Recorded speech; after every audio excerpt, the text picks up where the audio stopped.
going on, everybody? Sorry, Going Youper here. And I can't stress enough on why it is best to keep your snakes in a rack system. If you have ball pythons, it's best to keep them in a rack system. And I'm going to tell you why. I woke up to this horrible thing this morning. And hopefully this video helps you all out. As you all know, I don't take the snake stuff lightly. I learned a lot about snakes long ago, and I keep learning about them, and I'm still learning about them, as a lot of you are too. And I can't stress enough again, keep your snakes in a rack system. Snakes are amazing escape artists. I can't think of any other animal that's a better escape artist than a snake. Nothing even comes close.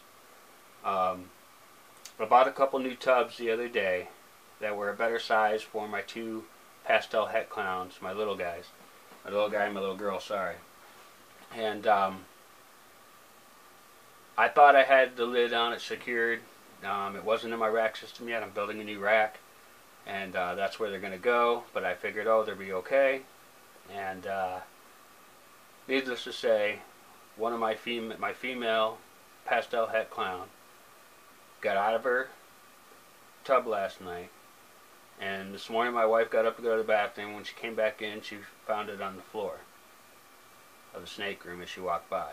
So I went in there real quick, half awake. She looked okay. I was like, oh, you little escape artist, I knew this might, I thought this might happen. I was so worried about it, and I should have took better care, and I didn't. And stupid me, I put her back in her bin. And as I started to look around for a better way to secure it, my wife said, was she okay?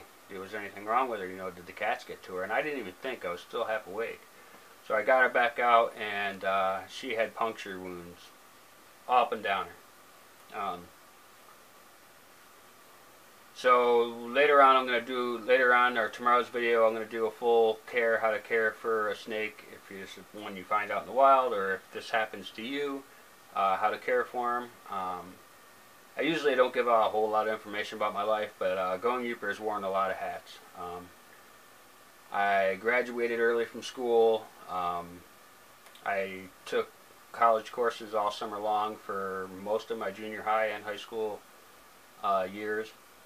One of the things that I studied that were credits towards my diploma were a vet clinic that I was able to work at a vet clinic with some of the degrees that I got at that time. And right after high school, I actually was a vet tech for a couple of years at the Charlotte County Animal Welfare League in Florida. And luckily for that, I knew what to do here. I also contacted a vet, not easy to do on a Sunday. And a reptile vet where I live is nearly impossible. I found one in Chicago. They got back in touch with me right away.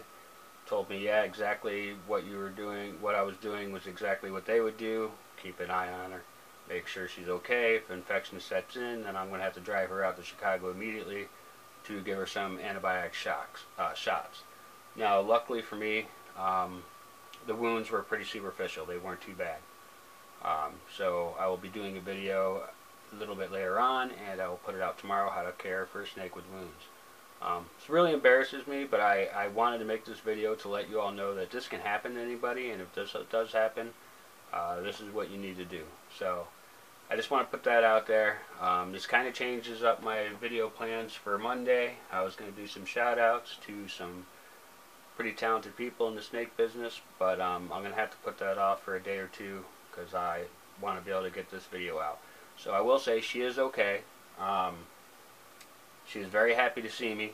She wasn't, she didn't get all crazy tense. Matter of fact, when I picked her up, she was bald like a ball python does to protect themselves. And when I picked her up, she was, she knew exactly who I was, or my touch, or my feeling, and she came right out and let me dress her wounds and everything else, and put her back in her bin, secured it really well, and she's going to be okay. But I just want to make this video to let you all know that putting your snakes in a rack is an almost guarantee that that snake is not going to escape. You put them in a tank, you put them in a bin on top of something, when you think a brick's good enough, whatever, it's not. And I don't want none of this to ever happen to any of you. And as embarrassing as it is, I really wanted to share this with you all. I always try to keep it as real as possible, and sometimes people who know what they're doing make mistakes, and I made that mistake today. So thank you all for watching. Be looking for tomorrow's video on how to care for a snake if it has any bite marks, wounds, scratches, scrapes, cuts. And it's pretty simple stuff, but be watching for that video tomorrow. Thank you all so much for your support. I hope y'all don't get mad at me. These things do happen. I'm mad at myself, trust me. And I love you all, and as always, see me, bye.